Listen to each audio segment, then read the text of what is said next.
Chelsea Bruck, a nice and wholesome 22-year-old who wanted to meet new people, who, along with her friends, took off to a Halloween party. But a true Halloween horror story would rise up when she's taken by a true monster never to be seen alive again. This is Night Owl. Welcome back, my fine law-abiding citizens. I'm Ted, your host, and this is Night Owl. Tonight we're heading off to maybe Michigan. It's a small town of a mere 645 people. Wow, that is small. The town's motto is, "The best little town in Michigan." It was also the home of Chelsea Bruck. She was born on January 28, 1992, in Trenton, Michigan, to her parents, Matthew and Leanda Bruck. As the youngest of 5 siblings, she grew up surrounded by her 3 older sisters, Megan, Jennifer, and Cassandra, a group affectionately known as the Bruck Girls. Adding to the family dynamic was her older brother, Nathaniel, and her niece, Anna. Chelsea's education began at St. Patrick Elementary School and continued at Monroe High School. She was just 22 years old and lived in Maybe, Michigan with her parents. For 4 years, she had been a hostess at a local restaurant, Olga's Kitchen. Gee, it sounds like she and I had some shared interest. You see, Chelsea also had a passion for movies, especially musicals, and enjoyed listening to her favorite band, Queen. She spent her free time playing video games, with Final Fantasy VIII being a standout favorite, and loved watching her all-time favorite show, Doctor Who. Baking and reading were among her hobbies, and she had a special fondness for her pets, especially her dog and cats. At work, Chelsea teamed up with her friend Becky Brinson, and they had been eagerly anticipating the annual Halloween party at Big Mike's all summer long. Both friends shared a love for Halloween costumes and had attended the festive celebration a few times before. Big Mike hosted these large Halloween bashes annually at his mother's place in Monroe County, southeast Michigan. As Halloween approached, Chelsea and Becky eagerly discussed their costume choices. They settled on the idea of dressing as Batman villains, with Chelsea choosing to embody Poison Ivy. She dedicated countless hours to crafting her outfit, meticulously hand-sewing fake leaves onto a green leotard. To complete the look, she found green tights, styled her hair with a maroon wig featuring red tips, and even put together a wine jug labeled as Poison to carry with her during the party. The festivities took place at the home of Mike Williams, also known as Big Mike, on the Saturday before Halloween, October 25, 2014.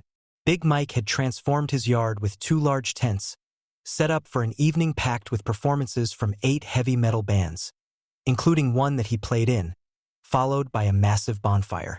The night drew a crowd of 600 to 800 attendees. Wow, does that ever sound like a blast? Excited, Chelsea and Becky arrived at the party ready to have fun, joining forces with Chelsea's friend, Penny Watkins. As the night unfolded, the girls enjoyed themselves, soaking in the lively atmosphere. However, as midnight approached and the bands wrapped up their sets, they headed toward the bonfire. In a comical turn of events, Chelsea accidentally bumped into a tent pole, leaving a mark on her nose. Although Becky assured her that it wasn't bleeding, the mishap struck Chelsea as upsetting, making her consider leaving. Thankfully, with a little encouragement from her friends, she was able to shake it off and rejoin the festivities, letting the good times roll once more. At about 1 a.m. on October 26th, the 3 girls decided it was time to call it a night. Earlier, Chelsea had asked Penny for a ride home, and she had agreed. However, they had lost track of each other, and Penny needed to get her sister back home since she had an early shift the next day. Since Chelsea was with other friends at the party, Penny opted to leave with her sister instead. Becky, who was also about to head out, couldn't find Chelsea and had no way to contact her. She had been holding onto Chelsea's phone for her because her costume didn't have any pockets. Unsure if Chelsea had found another ride, Becky ultimately left with the phone in hand. Now, I bet she got blasted for her decision after the fact. But I think that's a little unfair. I mean, what other choice did she have? She had to get her sister home, and it's not really her fault that she misplaced Chelsea. I personally think that she made the only choice she could at the time. Anyway, the following day, Sunday, October 26th, Becky called Chelsea's mother and told her that she had Chelsea's phone and was home all day, ready for her to come by and pick it up. Meanwhile, Chelsea's family started to grow concerned when she hadn't returned home from the party or reached out to anyone. After a time of uncertainty, they began contacting some of her friends, including Big Mike, to find out if anyone had heard from her. When no one had information, they decided to reach out to the police. That same day, Big Mike was flooded with phone calls and Facebook messages from various people, including one of Chelsea's sisters, who were checking in about her whereabouts and told him to search the fields on the property. Initially puzzled by who everyone was referring to, Mike eventually figured it out. He took his dog and set out to explore the fields. Unfortunately, during his search, his dog got caught in a fox trap and sustained an injury, so he headed back home to take the dog to the vet. When he arrived, he found Chelsea's mom waiting for him, and the atmosphere was described as chilly. Despite the encounter, Big Mike left to take care of his dog. When he came home, he found people combing through the field, which set off alarm bells for him. Chelsea's family and friends had pitched a tent on his property, complete with a generator and a porta-potty. They were openly suspicious of him and seemed to be turning up the pressure. As Big Mike recalled, they never asked for his permission to camp there. While Chelsea's loved ones were searching, the police were also on the case, but none of the searches yielded any clues.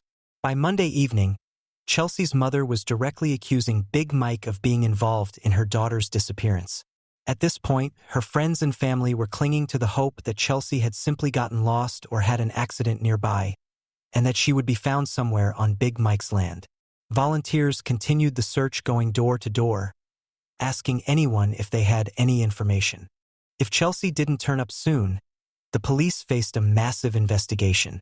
They had to look into the 600 to 800 attendees of the party that night, the majority of whom were wearing Halloween costumes. As investigators started examining the guest list, one of Chelsea's sisters kept organizing search efforts around Big Mike's property. Detectives Brian Stroka and Mike Priedmore were at the helm of a challenging investigation, fully aware of the difficulties that lay ahead. In a Dateline episode, they revealed to Keith Morrison that this scenario was far from ideal for launching an investigation. The party was remote, illuminated only by a bonfire and the moonlight, surrounded by hundreds of people in Halloween costumes. Throughout their inquiry, Detective Stroka and Priedmore dedicated considerable time to understanding Chelsea, describing her as having become like a sister to them. They discovered she had told her mother that her visit to the party would be brief, and notably, she didn't have a car. It quickly became clear to them that Chelsea was not the type to simply walk away from her life. As they dug deeper, the police found out that Chelsea wasn't in a relationship but had expressed interest in a few guys. They followed up on these leads, only to confirm that none of them had been at the party that night. Questions arose about whether any of them might have arranged for someone else to pick her up. The individuals in question, while the exact number isn't specified, were brought in for questioning. Their homes were searched, and investigators examined their cell phones and collected clothing for fiber and DNA testing. The investigation also reached out to 6 different partygoers who had lent Chelsea their phones. That night, Chelsea attempted to contact 2 friends, one of whom was Penny. She managed to reach Penny and asked if she could come back to pick her up. However, Penny declined, mentioning that she had consumed too much adult beverages to drive. Penny shared with Dateline that Chelsea appeared calm about not being able to return. Witnesses at the scene, however, noted that Chelsea was seen crying by the bonfire, expressing feelings of loneliness and discomfort in the cold. Now, what's a little bit odd is that Chelsea never attempted to call her mother for a ride. I wonder why. A few days after her mysterious disappearance, investigators received an intriguing tip from a woman whose son claimed to have seen Chelsea at the event. According to him, he spoke with her about her poison ivy costume around 3:30 a.m. and noted that she appeared tipsy at the time. This witness mentioned seeing Chelsea in the company of a man who seemed to be hovering protectively over her. He described him as tall and slender, with swooping hair and glasses, providing a detailed enough description for police to create a composite sketch. The sketch was quickly released to the public, generating a surge of calls. However, law enforcement soon realized that this was a common look among young men at the time. Big Mike mentioned that several attendees, including members of a metal band from Milwaukee who played at the party, shared that appearance. The police, suspecting a connection, enlisted the FBI to track down the band members, but they all had solid alibis and were cleared of suspicion. For days later, investigators chatted with Big Mike, who claimed not to know Chelsea personally, even though he recognized her. When they requested to search his house, he refused, which raised concerns for the authorities. Following this hesitation, police secured a warrant and returned to his property, accompanied by 13 SWAT officers to conduct a thorough search. They examined the house and the surrounding area, including the fire pit, but found no evidence related to Chelsea's case. Despite this lack of findings, Mike stayed on the radar as a person of interest. Police received a tip regarding a man named Harlan Bird. They brought him in for questioning and found out he had been at the party with his best friend.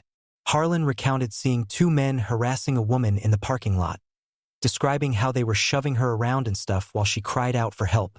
He claimed he intervened to assist Chelsea, getting some of her blood on his shirt during the struggle. Harlan was able to provide a detailed description of Chelsea and her costume, including her wig. He mentioned that he placed Chelsea in the backseat of a red, four-door car, which he claimed not to recognize. Afterward, he went back into the party to locate someone who knew her. He thought he was gone for about 5 to 15 minutes, a timeline that raised eyebrows. Upon returning, he discovered both the car and Chelsea were missing. When questioned about the bloodstain on his shirt, he asserted he still had it, though it was possible his girlfriend or fiancée had washed it. Harlan inquired whether the police could still test the shirt if it had been laundered, but they explained it wouldn't be possible. They pressed him further about the blood, since his account of Chelsea having a bloody nose was vague. He speculated she might have had one because she had rested her face on his shoulder, but he never actually saw blood on her face. The investigators escalated their questioning, applying pressure and accusing him of taking Chelsea, or worse. He consistently denied these allegations. Ultimately, when asked if he had any real interaction with Chelsea that night, he admitted that he had not, expressing that he only wanted to appear helpful. As a result, Harlan Bird was arrested for lying to the police, but he remained a person of interest. Now, Chelsea had been missing for over a week when her family held a candlelight vigil and prayer service at St. Charles Catholic Church in Newport, Michigan. Her mom made a heartfelt plea to the public, urging anyone with information to come forward. They shifted their search headquarters from Big Mike's property to a vacant bank in town. Searchers organized into groups to comb specific neighborhoods and began putting up missing person posters adorned with purple ribbons. In the first week of January 2015, the police received a significant tip that they believed might help crack the case. A woman walked into the station, claiming her ex-boyfriend had confessed to unaliving Chelsea. The detectives took Carrie Carr into an interview room, where she expressed her desire to see her ex locked away. She was clearly frightened and warned them that if he was questioned and released, there was a good chance that he would come after her and her child. After hearing Carrie's concerns, investigators brought her ex-boyfriend in for questioning. Without revealing Carrie's identity, they shared her account with him. He insisted that he and Carrie had been having issues for some time and suggested that she was fabricating the story to get revenge and cause him trouble. This prompted the detectives to bring Carrie back for further questioning. In that session, she confessed to inventing the story to get him in trouble. Consequently, Carrie was arrested for lying to the police, leaving investigators back at square one after wasting days on a false lead. Wow, isn't love grand, folks? The investigation persisted over the next couple of months, and in late March 2015, the police received an intriguing call. Cheryl Retzlaff, who lived near Big Mike's, reported something unusual she discovered while walking her property. A routine she followed every spring as winter faded. During these walks, she normally stumbled upon various items like abandoned cameras, car radios, and even cases of alcohol. However, this time, she found a shoe. It was flat, leather, and red, resembling a Mary Jane style. She tossed it into her trash bag and continued her walk. When her husband returned home and inquired about her find, he immediately became concerned when she mentioned the shoe, recalling the case of Chelsea Bruck and suspecting it could belong to her. Cheryl promptly contacted the Monroe County Sheriff's Office. They photographed the shoe and sent it to Chelsea's mother to verify if it was indeed her daughter's. Leanda and other family members confirmed that the shoe belonged to Chelsea. This was tip number 623, which provided a crucial breakthrough in the case, although Chelsea was still unaccounted for. Authorities conducted extensive searches in the vicinity where the shoe was discovered, but they found no additional evidence. Chelsea had been missing for 5 months, and the only clue the investigation had unearthed was one of her shoes. Everything changed when a man named Eric Kassab made a call to the police. He and a friend were scavenging for scrap metal when they came across an abandoned building. Curious, they entered and spotted something that resembled a fake plant. Alongside it was a red wig. Initially, they were hesitant to touch it, finding it a bit creepy. But when Eric's friend recognized it as a poison ivy costume, they debated whether to take it, eventually deciding it wasn't worth it. A week later, while at work, Eric noticed a poster of a missing girl, and she was wearing a costume strikingly similar to the one he'd seen in that building. Hesitant to report it, Eric worried it might look suspicious since he had handled the costume. He was aware of DNA implications from TV dramas but ultimately chose not to contact the authorities. Still, the thought lingered in his mind, and during Easter he shared the story with his sister. She insisted he must report it, threatening to call the police herself if he didn't. So, that Easter, Eric made the call, prompting investigators to head to the abandoned building. Upon arrival, they suspected the costume belonged to Chelsea. With 2 rips in it, the costume was sent to the state lab for further testing. Meanwhile, Eric Kassab was brought in for questioning. He stated he hadn't attended the party at Big Mike's during Halloween weekend, but had been at home with his daughter. The detectives learned that his daughter's mother lived just down the road from where Chelsea's shoe had been found. Although they didn't have enough to hold him, he remained a person of interest. Eventually, the police realized that Harlan Bird, who had previously lied in the investigation, resided only about 200 yards from the abandoned building. They summoned him back for another interview. When questioned, Harlan could not explain how Chelsea's costume had ended up so close to his home, but he admitted to having entered that building before. He claimed someone was attempting to frame him. Harlan consented to take a polygraph test, which he passed, and submitted a DNA sample. While the DNA test results were pending, the police kept their investigation active and continued the search for Chelsea. Then, on April 24, 2015, a call came in reporting that a body had been discovered. Just about 7 miles from Big Mike's property, a dump truck arrived at a construction site where the new landowner was building his dream home. As the driver of the dump truck reversed to the site, he got stuck in the mud. Exiting the vehicle to assess the situation, he noticed something at the back of the truck, a body. He immediately notified the property owner, who called 911. During the conversation with dispatch, the property owner expressed his belief that it could be the girl from the missing posters, although her face was unrecognizable at that time. Monroe County Police quickly brought in the crime lab from Michigan State Police to carefully examine the body, which had been concealed under a few small logs and branches. Nearby, investigators discovered an artificial leaf similar to those that had decorated Chelsea's costume. While this wasn't definitive proof that the body belonged to Chelsea Bruck, the evidence strongly suggested it was her. The police informed Chelsea's family promptly to prevent them from learning about the discovery through the media. They explained that while they couldn't confirm it was Chelsea yet, there was a strong likelihood. Dental records were used to identify the body, ultimately confirming it as Chelsea Bruck.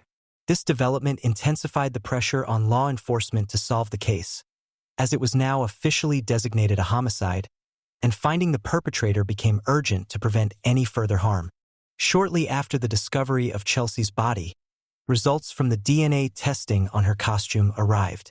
Authorities found that Chelsea's DNA and blood were present on the leotard, along with DNA belonging to an unidentified male.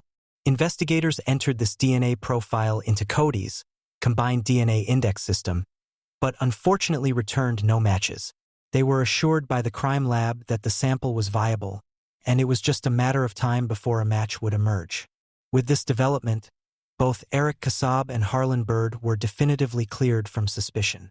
With DNA evidence now in hand, the police ramped up their efforts to collect samples from anyone who had attended the party. They revisited multiple individuals from earlier interviews, many of whom complied and provided their DNA. However, Big Mike declined. He claimed that his attorney had advised him against submitting a DNA sample, insisting he didn't want his DNA in the database because he wasn't a criminal or a felon. Nevertheless, the police still regarded him as a person of interest in the ongoing case. A month after Chelsea's body was discovered, the medical examiner's office released the autopsy report, confirming how she passed away. The report indicated multiple fractures in her orbital bones, jawbone, and teeth. In early September 2015, roughly 10 months after Chelsea went missing, the man who had initially found her body contacted the sheriff's office again. While working on the property, he unearthed a red shoe. Investigators revisited the site and verified that it was the matching left shoe to one previously discovered by Cheryl Retzlaff on her property. During this second search, they also located the green tights that belonged to Chelsea. As police continued their inquiries into party attendees, they revisited an overlooked tip received earlier in the investigation. A white male with a mustache had approached a resident's property around 3 a.m. the morning following Big Mike's party, inquiring about a place to stay. The homeowner declined, but the man opted to sleep on the porch instead. When he eventually left, he inadvertently left behind his vest. The homeowner subsequently called the police after discovering a knife and some rope in the vest's pockets. The man later returned to reclaim his item. Equipped with DNA evidence, investigators reviewed footage from the party and identified a person matching the suspect's description, who was wearing a black vest. They circulated his photo to the media, and he voluntarily reached out to police. During questioning, he admitted to being quite inebriated that night and unable to recall many details. The police collected his DNA and arranged for a polygraph test. However, on the day of the exam, an evidence technician notified them of an email that warranted immediate attention. The lab results indicated a DNA match, but it was to an individual not previously considered. Both the black vest suspect and Big Mike were cleared, leading investigators closer to the identity of a true suspect. The DNA pointed to a man named Daniel Clay, residing in Monroe County.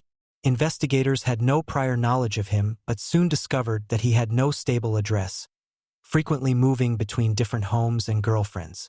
Additionally, he had several children and was unemployed. As they delved deeper into his background, investigators found that Clay had been arrested by Monroe County Police in May 2016 for stealing a backpack containing around $700 worth of tattooing equipment, a felony charge. A recent change in Michigan law mandated that DNA be entered into the CODIS database for felony arrests, which meant that Clay's DNA was recorded following his arrest. Previously, this was only done for felony convictions. Locating Clay was quite the challenge, even with his DNA on file, mainly because he didn't have a stable address. At that time, he had 2 outstanding warrants for unpaid child support, which prompted authorities to set up surveillance once they tracked him down. The plan was to arrest him for the warrants without initially revealing that he was also a suspect in the Chelsea case. When the police located Clay, they surrounded his trailer. They approached the front door, but he refused to come out. Instead, he made a run for it through the back, only to find several officers waiting for him there. He was apprehended and taken to jail. During the interrogation, detectives questioned him about Chelsea, but he insisted he didn't know her and had never seen her. He claimed he only recognized her name from news reports. Clay went on about being quite the ladies' man, stating he had 2 children with different women and another child on the way, living what he described as a simple life. He claimed that he lives like it should be the 70s, like free love, peace and love. That's his motto. He doesn't like fighting or violence.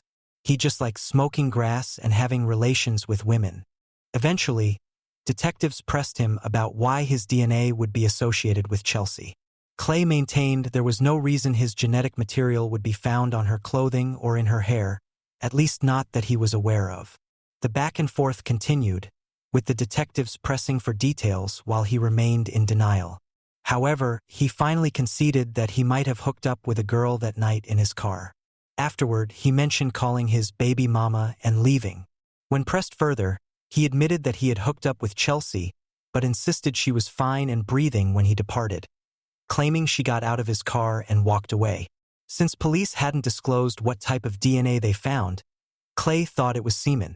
When investigators clarified that only his skin cells were present, he continued to deny anything beyond consensual stuff, insisting that he had just hooked up with a girl. That's it. It was at this point the police made the decision to deceive Clay. They told him that only Chelsea's mother and the police were aware of the situation. They claimed Chelsea had brittle bone disease, and when he heard this, he replied that he had the same condition, explaining why he frequently broke his fingers. Afterward, Clay asked for a cigarette and spun an entirely new tale. He claimed to have seen Chelsea walking down the road after the party and offered her a ride. According to him, they ended up doing it, which quickly escalated. Clay stated that Chelsea asked him to choke her, and he complied. Then the roles reversed with Chelsea beneath him, and suddenly, she went limp. He recounted trying to tap her face, rationalizing that he may have done it too hard or something. Clay alleged that he attempted CPR, even giving her chest a few light taps. However, in a panic, he dragged her body and placed her in the back of his car, unsure of what to do next. He didn't consider taking her to the hospital and instead drove around aimlessly. Eventually, he stopped at some railroad tracks where he decided to conceal her body with leaves and branches. He had no logical explanation for how her costume ended up in an abandoned building located 5.5 miles away. Daniel Clay was arrested and charged with unaliving Chelsea Bruck on July 22, 2016. After his arrest, he contacted his girlfriend, Jessica, who also worked at Olga's kitchen alongside Chelsea and Becky. Jessica was the one who informed Becky about Chelsea's tragic fate at the hands of her boyfriend. While Daniel Clay confessed to accidentally unaliving her rather than it being intentional, he pleaded not guilty to the first-degree charge. The trial took place in May 2017, where the prosecution faced the challenge of proving that Daniel Clay committed the crime without any eyewitnesses or substantial evidence. Their theory suggested that Clay had demanded something from Chelsea, and when she refused, he resorted to excessive force, resulting in her passing away. They believed it was possible that she accepted the ride and perhaps recognized him, but they contended he forced himself on her. When the medical examiner took the stand, she indicated that due to the advanced decomposition of Chelsea's body, she couldn't determine if asphyxiation had occurred. However, she clarified that asphyxiation isn't a quick process. It's not something that happens in just 10, 20, or even 30 seconds, implying it couldn't have been accidental. The medical examiner explained that with sustained pressure on the neck, a person would generally lose consciousness within 20 to 30 seconds, and to cause her to pass away, that pressure must be maintained on an unconscious individual for an additional 2 to 2.5 minutes. Clay said to investigators that Chelsea had willingly removed her clothes. However, the prosecution contested this claim. They presented a green leotard to the jury, asserting that for it to have that amount of blood on it, Chelsea must have been wearing it when he started to hurt her. The defense pointed out the rips on the strap and in the crotch area, arguing that the costume had been forcibly taken off. Clay's lawyers argued that while he did unalive Chelsea, they claimed it was a tragic accident resulting from choking during consensual stuff. To support their case, they called their own forensic pathologist who testified that what happened to Chelsea had not been intentional. Daniel took the stand in his own defense, expressing deep emotion over the events that transpired. He mentioned that he had never experienced anything like this before, suggesting that Chelsea may have hit her head on the car door and that he might have dropped her 5 or 6 times. He also speculated that the logs he placed on her could have led to her head injuries, reiterating that it was an accident. He insisted that he did not intend for her to pass away and explained that he didn't report the incident because he was under the influence of substances and had lost track of where her body was. It took less than a day for the jury to come to a conclusion. Daniel Clay was found not guilty of first-degree murder, but was convicted of felony murder. Murder committed during the course of another crime, specifically S.A. He was also found guilty of concealing her passing. Clay's sentencing hearing occurred 2 months later, with many attendees wearing purple to honor Chelsea. During her victim impact statement, Chelsea's mother, Leanda, addressed Clay directly, saying, and I quote, "Today, with strength from Jesus Christ, I forgive Daniel Clay. If I don't, everything that's happened over the last 2¾ years will consume the rest of my life. But forgiveness doesn't mean forgetting. Forgetting would imply that Chelsea didn't matter, that she wasn't important, that she never existed. Mr. Clay, I'm leaving you with a Bible. Jesus came to mend our broken lives, and I hope you allow him to help you heal your own."